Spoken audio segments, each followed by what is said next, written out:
Philip from US. Is almost in 6:45 a.m. in the morning for him.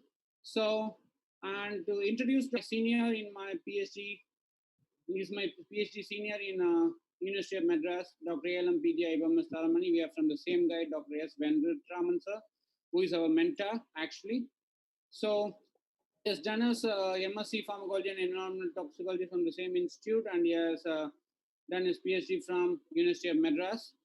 So after that, he has done a lot of things, and he has been to US, and he is working in currently as a principal scientist in Abbey Pharmaceuticals in Chicago, USA. Now he is going to deliver a talk on career opportunities in toxicology. So I hope lecture. After this lecture, there will be a question and answer session. The audience who was interested to ask any number of questions can post to him in chat box or in directly to Dr. Binu. So now it's over to Binu, and we'll start the session. Thanks, Dr. Shanmugasundaram, and good evening to all of you. It's a pleasure to talk to you all. I know you all have become COVID experts by this time. It's a tough time for all of us, but believe in the power of science. This too shall pass, and it's time to look forward. What about our future? So today I'm not going to talk about COVID. I'm going to talk about some career opportunities in toxicology. As Dr. Shanmugasundaram mentioned, I'm a toxicologist. I've been in this field for more than 2 decades now.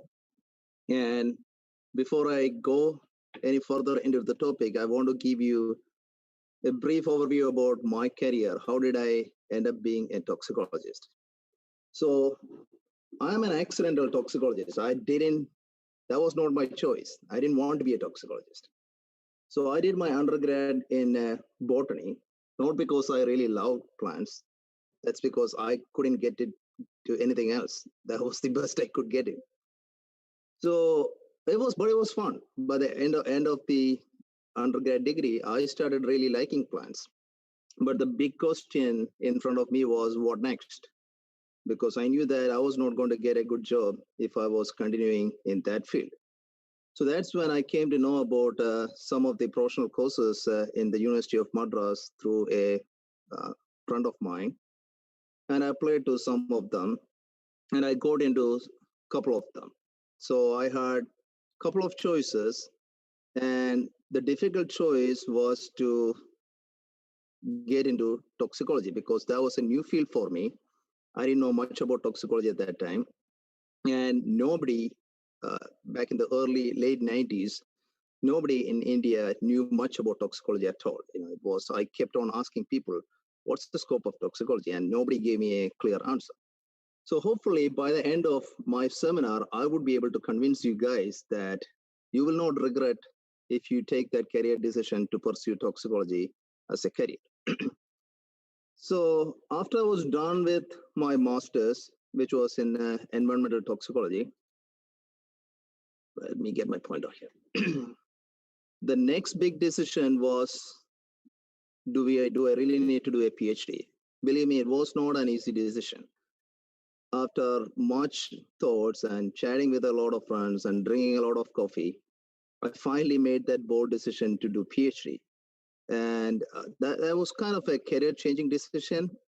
So anyone who is at least contemplating doing a PhD, I would always say that, just go for it. It's not going to be an easy path, but it's worth it. So I did my PhD in toxicology at the University of Madras. And in 2003, I graduated with a PhD and came to United States, where I got to work with Dr. Hari Mehendale, who's a well-renowned toxicologist. And I would say that was a turning point in my career, and my whole career changed after I met Dr. Mehendale. So if you notice here that, the colors of my flags are different here, I could divide my career before I met Dr. Mehendale and after I met Dr. Mehendale. And so that completely changed my career and my whole perspective about how I looked at research and how I communicated with people and my objectives and aims in life. And I worked with him for 3 years. I primarily worked on the role of tissue repair in tissue injury. And after finishing my fellowship with Dr. Mehendale, I joined Dr. Klonig, another well-known toxicologist, in United States. And I worked on the tumor promotion stage of hepatocarcinogenesis in Dr. Koenig's lab. And that was a very interesting program. It was at the IU Med School. And after completing my fellowship, I joined Bristol Myers Squibb and as a regulatory toxicologist. And this was based in Southern Indiana. So I worked at BMS for 6 years, and I moved to AbbVie after that. And I'm working with AbbVie from 2016 onwards now. And I'm a diplomat of the American Board of Toxicology. And my primary job here in AbbVie as a regulatory toxicologist doesn't involve any bench type research. I'll get into a little bit details later. But my main job is to make sure that the drugs are safe before it goes to humans. And even after it goes to humans, to monitor them closely for any adverse effects, and also advise the clinicians so what to monitor. So bottom line, I would say that, I like this quote. I didn't make this one. I got this from the net. You must make a choice to take a chance or your life will never change. So I had multiple choices, but I took a chance with toxicology, and that changed my life. And hopefully, at the end of this seminar, you will agree with me. So if I ask you all, which one among these is more poisonous? Like, what would kill humans? A bottle of water or a cup of coffee or a bottle of whiskey? The most obvious choice, I would say, for majority of you would be the bottle of whiskey. Well, that's partly true, but I would say all of them are poisonous. And let me quote a quote from Paracelsus, who's kind of considered as the father of modern toxicology. And you are all pharmacy graduates, so you are all aware of this quote. All substances are poisons. There's none which is not a poison. The right dose differentiates a poison from a remedy. That's right. The dose matters. The dose makes the poison. So if you drink 6 liters of bottled water or 70 cups of coffee or 1 liter of whiskey, you can die. It has been shown that these things at these quantities can kill a human. So it's a dose that is very important. Everything that we eat, like the apple that we eat, the pear that we eat, the potatoes, the cucumbers, they all have poisons. But it's the quantity of the poison in those food substances is very small, very far below the harmful dose. But if it exceeds the dose, then that's going to kill you. So that makes toxicology interesting. So if you look at the history, toxicology is one of the oldest scientific disciplines in the human evolution, because humans had to recognize which plants were safe to eat and which ones were not. And they were exposed to chemicals both deliberately, like the chemicals that we spray and the chemicals that are dumped into our environment, and also inadvertently through food and also the drugs that we take. But most of the exposure of humans to chemical is via the naturally occurring compounds consumed in the diet from the food plants. And so why should we be interested in toxicology? Because as I mentioned before, it affects our life every day. The food we eat, the air we breathe, and the environment we live, we are always exposed to toxicants. And we don't have to go that far. I mean, if we take our home country, India, you all would remember, at least some of you would remember the Bhopal Giri that happened 35 years back.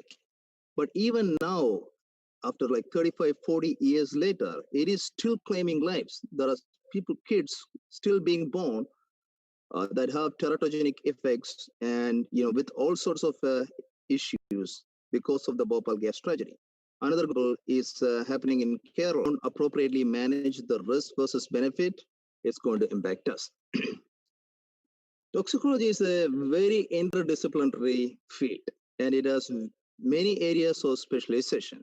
And you will see a lot of people specializing in general toxicology. But as I mentioned before, I'm a regulatory toxicologist. There are other specialized areas like the environmental toxicology, the carcinogenesis, the aquatic toxicology, where you're looking at the effect of any chemicals or any toxicant to the aquatic organism.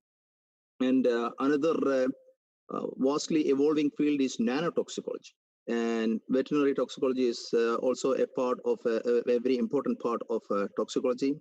So as you can see, I'm not going to go through the list, but it is very diverse. At the same time, it's very unique. So what do we do? Most toxicologists look and understand the effects of chemicals or the drugs on living system. And how do they do that thing? They develop mechanical understanding of the effects. How do these drugs work? What are the target organs? Because these things are important, because that would help us to make safer drugs and medicines. And it also helps us to have a safe environment. And as you all know, yesterday was the World Environment Day. And so we have only one earth that we live in, and it's important that we need to maintain it. Otherwise, it's going to impact us. And they also determine the risk from chemical exposure, develop treatment plans for the chemical exposures. And, there's a separate group of toxicology called forensic toxicology. The main objective of the forensic toxicologist is to, as you all know, to identify substances in the body that may have contributed to the crime.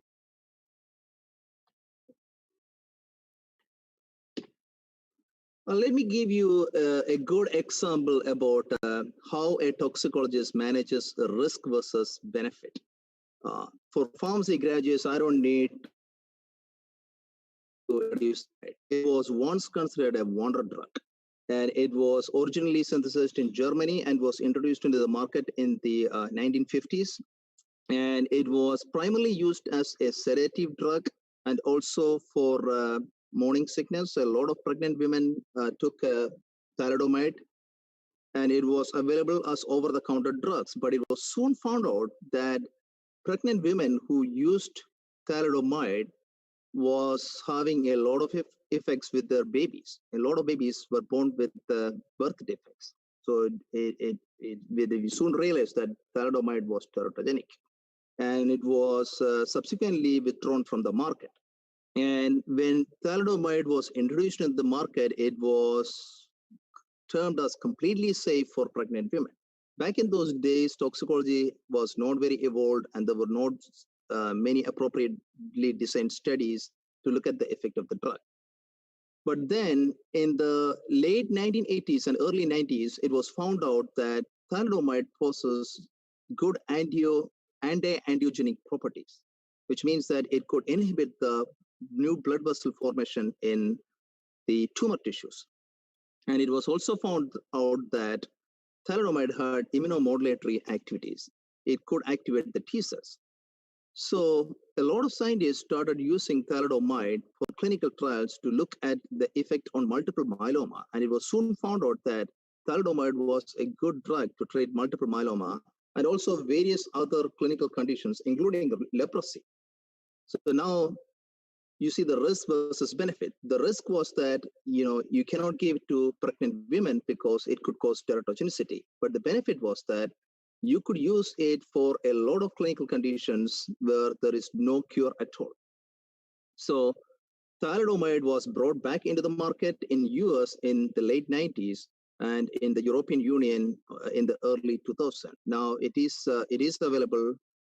It's a drug of choice for the treatment of myeloma. So despite its teratogenicity, it caused birth defects, but now thalidomide is used for several clinical conditions. So that's what I meant by risk versus benefit. And as a toxicologist, our main job is not just to look at risk, but also to look at the benefit and see if you have a good balance between the benefit and risk. So with that background, I'm going to get into the career options in toxicology. Where can you find work? What are toxicologists? What are the different fields where toxicologists work on? So this is a good survey. I mean, I can send the manuscript out. This was done by Shane God, and he does this survey every 3-4 years. And so what he does basically is to do a survey with all the toxicologists in US and around the world. So what he found out was that most of the toxicologists work in industry. And if you look at here, almost 45% of the toxicologists work in industry, but others work in academia, consulting, contract labs, government jobs, and also in non-profit labs. And Within industry, if you break down the employment, you can see that majority, 66% of them work in pharmaceutical industry, few work in chemical industry, consumer product, food industry, petroleum, medical device, and other industries. So a lot of toxicologists are primarily involved in pharmaceutical research. Now, here are some of the companies that employs toxicologists in the industry. There is veterinary pharma companies like Zoetis and Boehringer Ingelheim and Merck. And there's human pharmaceuticals. I work in one of those in AbbVie. Then there's Johnson & Johnson, Novartis, the chemical industries, consumer industries like Johnson & Johnson, cosmetic industries, food and beverage industries, medical device, and biotech companies. They all do pretty much the same thing, but they are all doing it differently. For human pharma, we were looking at drugs. For cosmetics, as you all know, they're looking at cosmetics. So the regulations that are controlling them are different, and the work that they do are slightly different to kind of fulfill those regulations. So since I work in regulatory toxicology, I thought that I will take a couple of slides to walk you guys through a typical day in my life. And for pharmacy graduates, there's no need for an introduction into the drug development, but it is a very complicated process. A lot of people always wonder why the drugs are expensive. It's because it's very expensive to manufacture. It's very expensive to come up with a new drug. We start with around 10,000 new drugs in the discovery, and only 250 compounds will come into our shop, the preclinical. And then out of this, only 5 compounds will get into the clinical trials. And only 1 compound will ultimately make it to the market. And, a chemist would know that, you would have a patent here, but by the time you have the drug in the market, you're looking at anywhere from a best case scenario of 7 to 8 years to a worst case scenario of 15, 16 years. So it takes 15 years sometimes to get a drug into market, 10 to 15 years. And the toxicologist's job is to make sure that the drug is safe to be administered to humans. So this is a typical dose response curve. You all might have seen this before. The blue line here is the efficacy curve, and the red line here is the toxicity curve. And all drugs, will have some toxicity at high doses. So our main job is to make sure that we have adequate safety margin between the toxic dose and the efficacious dose. So for an advanced cancer indications, those margins might be low, and that is acceptable because the threshold for toxicity for an oncology drug is pretty high. But for the threshold for toxicity for a neuroscience drug or a virology drug is pretty low. So you need to have really high margins. So not only that the drug should be efficacious, but it should also have a safe margin. And that is the job of a regulatory toxicologist. We don't do any bench type research. We design the studies, and we get involved in all stages of clinical development. From the previous slide I showed you, we start getting involved as early as target identification in discovery, and get involved all the way till post-marketing approval, and also do life cycle management. So I do a lot of life cycle management for products that are already approved, like Humira, for example, in the clinic, and also work with a lot of discovery colleagues to make sure that the target that they are identifying is the right target. In other words, you don't want to identify a target that is expressed in normal tissue. You want to identify a target that is specifically expressed in a diseased tissue or a diseased organ. And we do a lot of studies, and our primary job is to make sure that before it gets to the humans, it is safe. And we are the ones who decide what would be the first dose that you administer a drug to the humans, and that's based on animal experiments. And even after it gets into the clinic, we constantly support the clinical trial and make sure that we let the clinicians know what they should be monitoring for toxicity issues. They come back to us. We investigate what is causing these issues, and we come up with risk mitigation approaches. We also work on the risk assessment of impurities that are present in API and the drug substance. So overall, there are several regulatory guidances that kind of decide what we need to do. I'm not going to get into the details, but if anyone is interested, you could go and search for the ICH guidelines, International Society for the Harmonization of Chemicals and Drugs. And through each phases of development, there are multiple toxicology studies that we do to make sure that the drug is safe. That includes safety pharmacology studies, genetic toxicology studies, and carcinogenicity studies.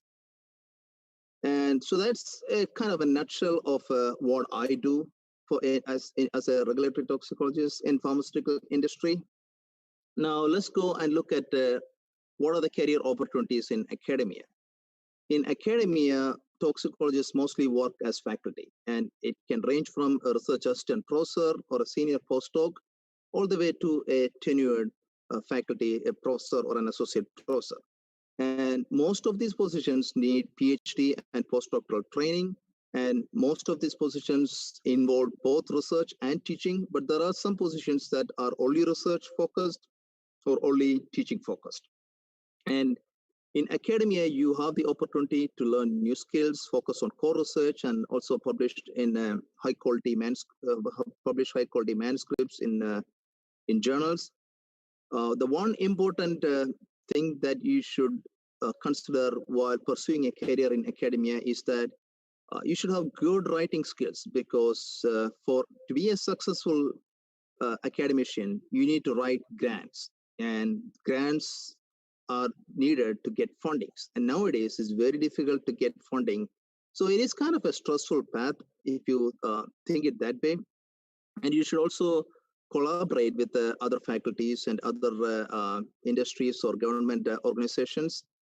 And you should maintain a productive research lab where you would have grad students, postdocs, technicians, and publishing is mandatory. You need to be publishing all the time. The compensation in academia is good, but it is very less compared to the industry. But the advantage there is that is very less stressful. It is a very rewarding career. I mean, I always remember my teachers. You always saw them. So you make an impact in your students' lives. And it is very less stressful. Believe me, it is very less stressful than an industry career. Now, CROs, I mean, there are a lot of CROs in India that does work. I work with a lot of CROs in India. So most of the pharmaceuticals, or the chemical companies, they outsource a lot of their work. They don't do a lot of work in-house. And these CROs are the labs that does all the work for not only for pharmaceuticals or chemical industries, and also for the governmental agencies. And primarily, they do in vivo and in vitro testing. They look at in vivo toxicities and in vitro off-target screening work, and also a lot of in vitro studies like the cytokine release assay, receptor binding, receptor occupancy. Some of the labs in India include at Venus. It's a big toxicology CRO. Now, Eurofins acquired that. I believe Syngene is also in India. It's a Biocon company. But the major CRO in the world is Charles River and Covance. And in the contract labs, a toxicologist work as a study director or a study coordinator. And they also would work as a subject matter expert, like a gene tox subject matter expert. And there's a lot of toxicologists that are employed in these CROs. And coming to regulatory agencies, I'm just focusing on regulatory agencies here in the United States, but every country has their own regulatory agencies. A lot of toxicologists work in these regulatory agencies, and they are primarily involved in research, risk assessment, regulatory, and forensic. In FDA, for example, all the drugs that we submit for an investigative new drug application has to be reviewed by a regulatory toxicologist that works in FDA. And similarly, EPA has toxicologists, and their main job is to make sure that the chemicals or the drugs that we are producing are safe to the environment, and they come up with regulatory guidelines. And CDC, of course, with the COVID situation, plays a big role here, and they are heavily involved in making sure that we have the appropriate safety measures we have against any microbial organisms, any toxic damages that are happening in the country. And it's a lot of toxicologists also work in non-profit organizations. These are toxicologists. They kind of serve as advisors to these toxicology organizations, to these non-profit organizations. They also work as consultants to pharmaceutical or chemical industries. Most of the time, these people have a lot of experience in industry, and and I know a lot of toxicologists who work both in pharmaceuticals and also in regulatory agencies like FDA. That would be a good mix of experience that you would have to work as a consultant. But you can also be a consultant with like a couple of years experience, but majority of these people have a lot of experience in the industry.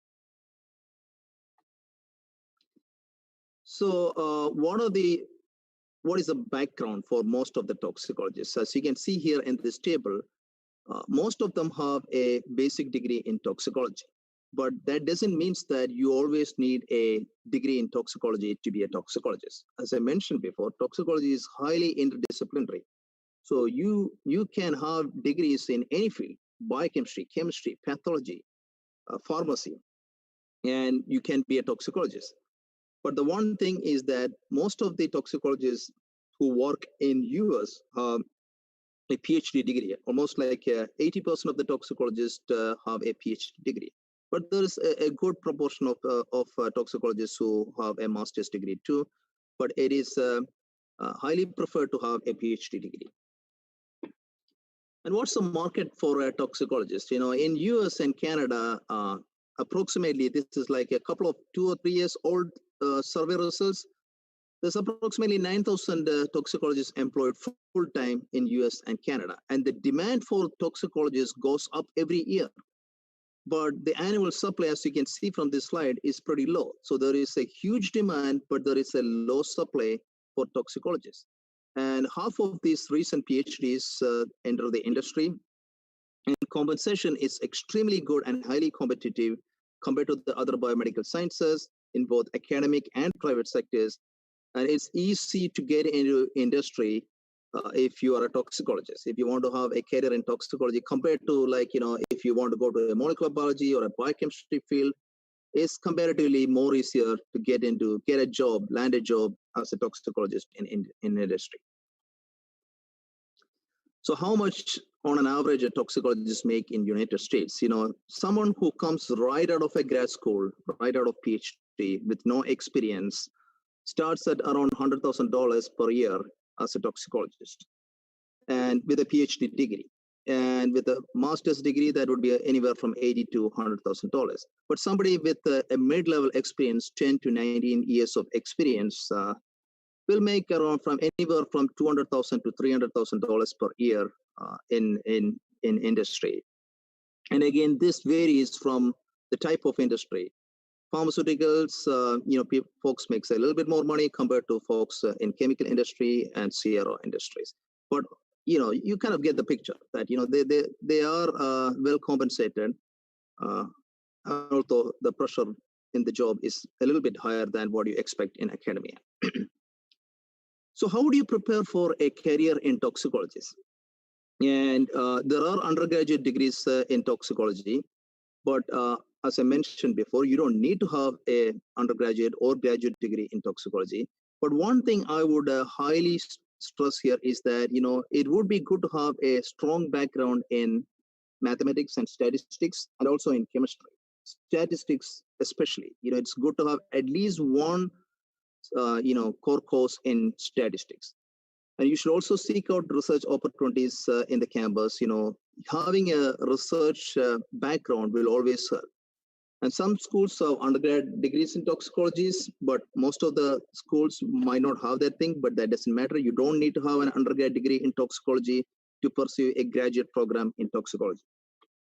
And applying for a graduate school is just like applying for any other graduate school for any other field. You need to have a good GRE, you need to have a good GPA, strong letters of recommendation, well-written personal statement, and mentioned before, research experience is a big plus. So try to get involved in research. If you have good research experience, that will always help you to get into a good grad school.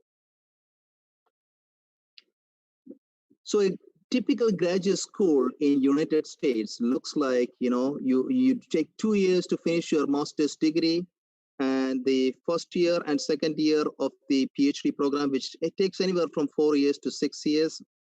The first year and second year will be mostly coursework, and there will be some research involved, but mostly coursework.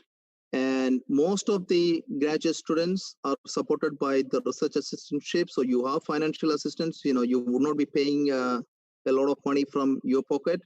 And you can also work as a teaching assistant. So a teaching assistant experience will be highly valuable if you are considering an academic career. And then once you pass the prelims, then the focus shifts primarily to research in the remaining years. And when you complete your research, you have to submit your research just like how it is in India, to a committee for approval. And once you are done with once you satisfy the committee's requirements, you have a degree. And there are approximately 85 programs in US that offer at least one type of toxicology degree. Most of these are graduate programs, but there are also a few of them that offer bachelor's degree courses in toxicology too. Now, I want to, give some exposure to some of the professional societies in United States that does a lot of stuff to promote toxicology. And one among them is the Society of Toxicology, and that's the prominent society for toxicologists around the world. I understand that there is a chapter for the Society of Toxicology in India. I don't know how active that is, but please go to the site www.toxicology.org. You can get a lot of details about this society, and the primary objective is to kind of bring together all toxicologists from across the world and build a platform for toxicologists to advance their career first. And they do a lot of activities to support their members. They give a lot of awards. There's a lot of leadership opportunities. There's a lot of mentoring and networking opportunities. And they give, as I mentioned before, they also give a lot of travel awards for students to attend these meetings. And I'm just highlighting a couple of these awards that they do for toxicologists from developing countries like India. The main among them is the Global Senior Scholar Exchange Program. This is for senior scientists, faculties, scientists who work as faculties or in industry. So what they do basically is that, you have to identify a host in United States, and they will give you financial assistance up to $10,000 to come here and spend time in US for 4 weeks and learn a new skill, and from US. And then the objective is that you would take it back to your country and help it to advance the science. And there is another award for the senior scientists, that is the SOT IUTOX Travel Award. If you go to the website, you will get information about that. And this award is primarily intended to help toxicologists from developing countries to attend the IUTOX meeting. And there's a lot of travel fellowships for the students. A lot of folks don't know about this thing. And a lot of time, I had reached out to a lot of folks in the past, but I barely got much interest from them. But sometimes these awards, nobody gets these awards because nobody applied for these awards. Nobody knew about this thing. And please consider applying for these awards. This will help you to come to US and, get more experience. Once you attend an SOT meeting, your whole perspective about this field would change. You would get exposed. You will make a lot of contacts. And who knows, your whole career would change. And there are full and associate membership for folks from developing countries. It's only $50 for students, and postdoctoral scholars, it is only $10 per year. It's worth the money. And sometimes you can even get waiver for this membership fees. And this membership fees will also give you a membership for special interest groups. I'll get into details in the next slide, and also in specialty section. And you can also get free access to their society's journal, which is the Toxicological Sciences. And there are several travel fellowships, and I'm not listing all the details here, but please go to the website and go to the section for awards, and you can see all these details there. And the Society of Toxicology have various special interest group. One such special interest group is the Association of Scientists of Indian Origin. And you can search for them in Google to get more information, or this is the website. So this is a special interest group primarily for toxicologists of Indian origin. And I was a past president of this special interest group, and we do a lot of things for toxicologists from India. The primary one is the International Travel Award. So every year, the meetings are usually in March, the Society of Toxicology meetings, and we award travel award for a student from India to come and attend this meeting. And there are also awards for a senior toxicologist. There's the Senior Toxicologist Award. There's an Young Investigator Award. There are several graduate student Best Abstract Award. You need to submit an abstract for the SOT meeting to get to be eligible for this thing. And there is also postdoctoral Best Abstract Award. Now, the other one is the American College of Toxicology, and the website is actox.org. And again, this is another good professional society. They have a lot of free webinars. If you're interested in learning more about toxicology, they right now have a basic training course in toxicology. It's an e-learning course. And, please go and check that out. And it's completely free. And they also have free webinars every quarter. And these, they have one coming up on June 17th about the assessing the environmental risk of pharmaceuticals. And they have that every quarter. And even American College of Toxicology offers a lot of travel fellowships and travel awards for folks from India and other countries to come and attend the meetings. I want to kind of end my talk with some do's and don'ts when you contact seniors and faculties in the United States. First of all, you should create a professional email ID with your name. You don't want to have a fancy email ID. You need to fine-tune your professional email. You don't want to send an email with 5 grammar mistakes and spelling mistakes. So your email should be very professional and very, read it 2 or 3 times before you send it out. And prepare a nice resume, not a CV. There's a big difference between a resume and a CV. And please do not email anyone on Fridays or Monday mornings, because nobody is going to check those emails on Fridays. So if you want to have a response, don't send on Friday evenings or Monday mornings. Just pick a midday of the week and always follow up with an email. Always follow up with a thank you email. Even if the response that you're getting might not be the intended response, always follow up with a thank you email and be very professional while contacting folks here, not just in US, even in India. I've seen a lot of students getting frustrated in LinkedIn. I see a lot of folks, getting really frustrated when they don't get the jobs. And yeah, it is tough. It's not easy to get jobs, but you always maintain professional. Be professional while you talk to people, even in LinkedIn. LinkedIn is a platform for professional employees. It's not Facebook. So you should not be putting stuff in LinkedIn that are Facebook material. Nowadays, a lot of recruiters, they just go to LinkedIn or Facebook and look at the candidates. So it's very important what you post in social medias. Yeah, we can all sit in our house and talk about anything or protest about anything that we want, but be very mindful what you put it in social media, because they're all traceable.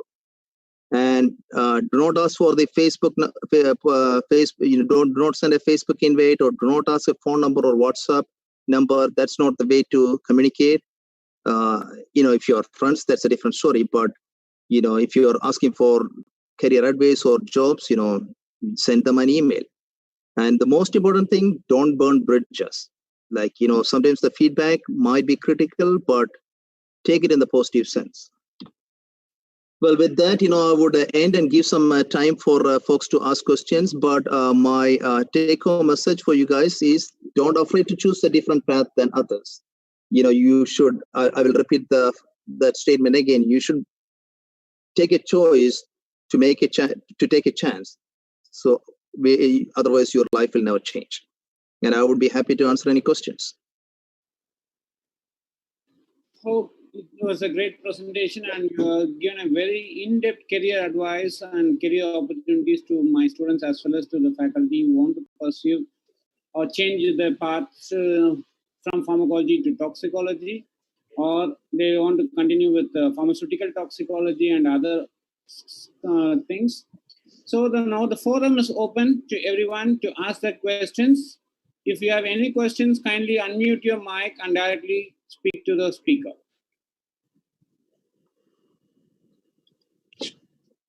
Hello, sir. Yes, go ahead. Yeah, this is Dr. Shanmugarajan. Hi. Actually, here my students, everyone are completing the PhD program. Mm-hmm. So they want to apply for. Mm-hmm. So for applying the postdoc, what are all the essential parameters which need for resume to get selected in that programs, toxicology or whatever the programs, especially for the postdoc programs, what the things they are scrutinizing? Well, the primary thing is the publication record. I mean, that shows a professor that, you can write, because as I mentioned before, in academia, the important thing is writing skills. Techniques, anyone can learn the techniques. That doesn't take much time. You can go to a lab, you might not know the technique. As long as your basics is strong, you can learn anything. I've seen a lot of folks from India come here and do a completely different research focus area. So you can completely turn from a pharmaceutical with a PhD in pharmacology to something completely different. But the main things are have a good resume. You don't want to. I mean, when I was in academia, I had seen a lot of resumes from India where people even put their date of birth, put the picture, put, if they're married or not. You don't need all those things in your resume. Your resume should tell us why I should pick you, why I should be selecting you for this lab. So customize your resume for each job. So I would say that if you're applying for a particular postdoctoral position, you don't go with just one resume that fits all. You make a resume for one position, and for the next position, you customize your resume and put in some keywords from that job description in your resume so that your resume stands out. And good publication record. I'm pretty sure all your students have done multiple presentations at scientific meetings. That counts a lot, because that shows that the students are bold enough to go and present, because here presentations is like almost a daily matter. You'll be presenting, you'll be making slides like every day. And good skills, good techniques, and the willingness to learn more.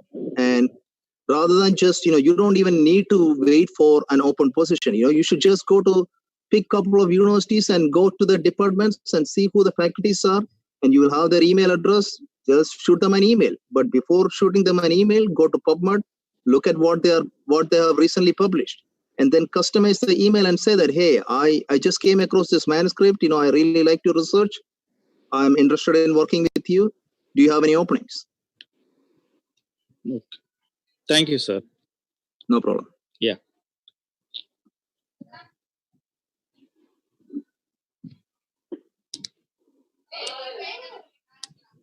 Anybody else would like to ask any questions?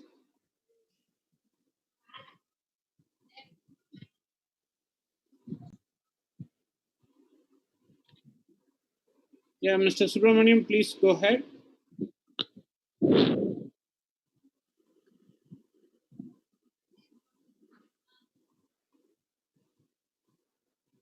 Sir, good evening, sir. Good evening. How are you? Sir, myself is Subramanian, sir. I have one questions to ask you. Sure. What is the current opportunity of toxicologist in India, sir? Why it is not that much familiarized in India, sir? Well, that's a good question, Subramanian. But I would say that it is way better than what it was 2 decades back. Now, there are so many. I mean, I see a lot of toxicologists from India attending a lot of these meetings here in the United States.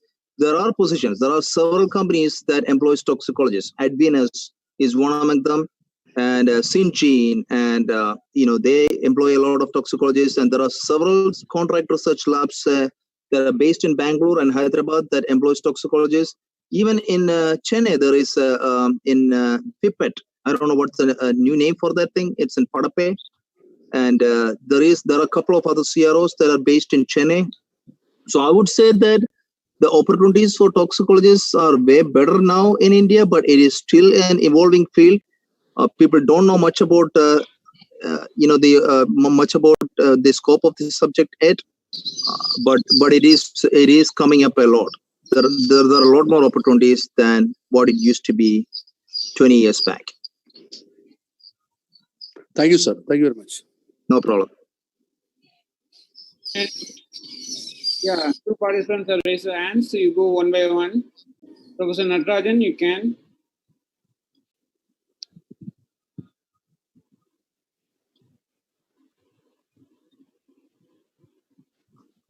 Go ahead. Please go ahead. Who wants to go for the question?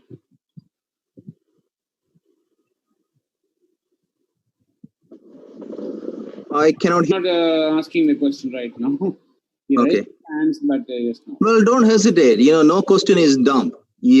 This is a good opportunity for you to ask, and I would be happy to help if I know about it.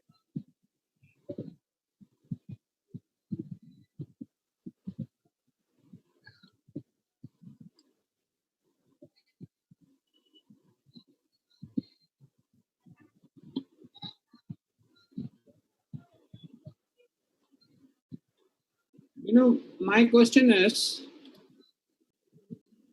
hello, Binu? Yeah, I can hear you. I can hear you. Go ahead. My question is, if a student does a B.Pharm degree from India and he needs to pursue his career in toxicology in US, what are the steps he has to take, what MS he has to select, and what PhD program he has to do? Well, actually, if you have a B.Pharm degree, the one advantage of a B.Pharm degree is that, it's a 4-year course, right? It's a lot of universities, you can go from a B.Pharm straight to a PhD program. You don't even need to do separate 2-year. And most of these PhD programs are like campaign programs. You won't be like spending 2 years and then another 3 years. You would be spending 4 years or 5 years. You would be when I meant graduate program, right after B.Pharm, you're just getting into a graduate program, which is equivalent of a PhD program in India. So in 4 years or 5 years, you would be getting a PhD degree. But, if you decide that after 2 years, you don't want to do it, then you go out with a master's degree. Oh, that's great. Yeah.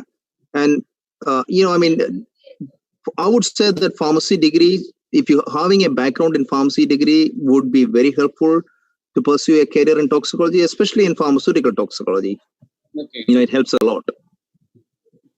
So any particular university is offering toxicology degrees for B.Pharm? Oh, several. Harvard, there's a University of Kansas Medical Center that is, they have a good reputed toxicology program. And UNC, University of North Carolina, Chapel Hill, they have a good toxicology program. And University of Washington, they have a good toxicology program. So if you go to Google and search the top 20 toxicology programs in United States, you would see all these universities. So how much do an Indian student need to spend to complete this course? Approximately? Well, you might not spend a lot, because when you come here, you might have to initially spend money to come here for the, travel and visa and all those things. But once you come here, most of these programs, they have financial assistantship. You might be either working as a TA, which is a teaching assistant, or you might have if the professor have a financial assistance, the university has financial assistance, that should take care of your monthly expense. And, if you have a good GRE score, I would say you won't be paying anything from your hand. Oh, that's fine. Any questions from audience side?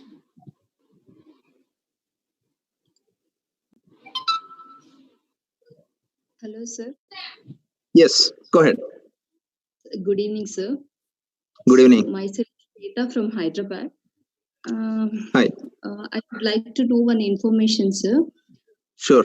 We have done. I've done my master degree in pharmaceutics. Now I'm pursuing PhD in JNTUH.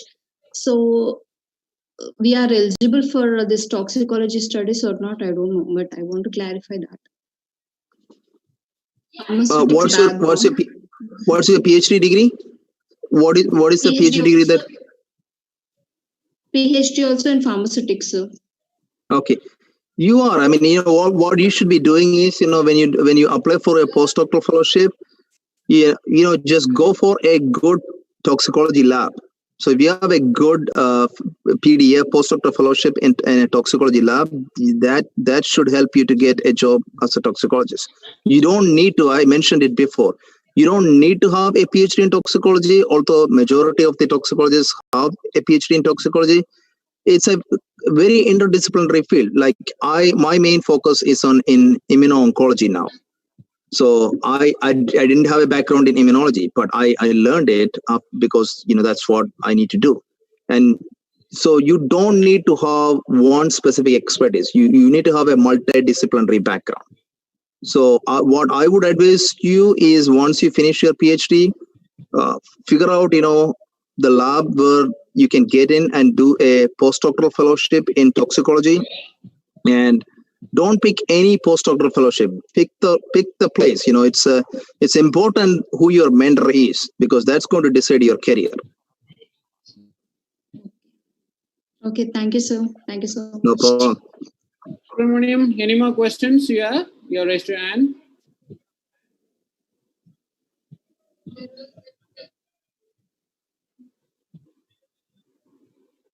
One more thing I forgot to mention is the board certification, the DABT, the Diplomate of American Board of Toxicology. And that is something that a lot of industries are looking forward. If you want to apply for a job in industry, most companies kind of make it mandatory if you don't have any industry experience. And the good thing is that the American Board of Toxicology is having their exams even in India now for the last couple of years. They have an examination center in Chennai, so you don't have to go anywhere far. But there are some eligibility criteria. You need to have some toxicology experience for 3 years before you can apply for this course. And it's not that difficult to pass that. You just need to study a little bit. But having a DABT would definitely help with your career. Participants, any more questions? If you are feeling shy to ask questions here in the open session, you can also contact Dr. Binu via his email ID or something. So you'll be free, whenever he's free, he'll be free to answer your questions. So it's indeed a wonderful evening in Chennai today with a new aspect of career in toxicology, because this is the first time my students are listening to a career in toxicology. Actually, when you said that I'm going to talk on career and opportunities toxin, so I immediately grabbed your title, because this is the first time my students are experiencing this title, and some of the faculty, even the PhD and who was having an idea in doing postdoc in some other field also, now they'll be thinking to why not to check out in toxicology. So, and you're a very successful toxicologist, and you're my real mentor in my PhD. That was a very, still I owe to all those things. So it was a nice experience to be with you all guys. Thank you, Binu, for this wonderful evening. So no problem. So thanks, Dr. Shanmugasundaram. Thanks for inviting me. It was a pleasure to talk to all of you. And I hope that I was able to convince at least some of you guys to consider a career in toxicology. And I can assure you that it will be a rewarding career and you will make a difference. Yeah, many will be thinking now, why not toxicology also? So it's a question. So thank you. And you can see in the chat box, everyone has appreciated your presentation, and it was an informative presentation and so on. So really a wonderful presentation. So thank you once again. Let's meet. No problem. Have a good day, all of you. Thank you. Bye-bye. Bye.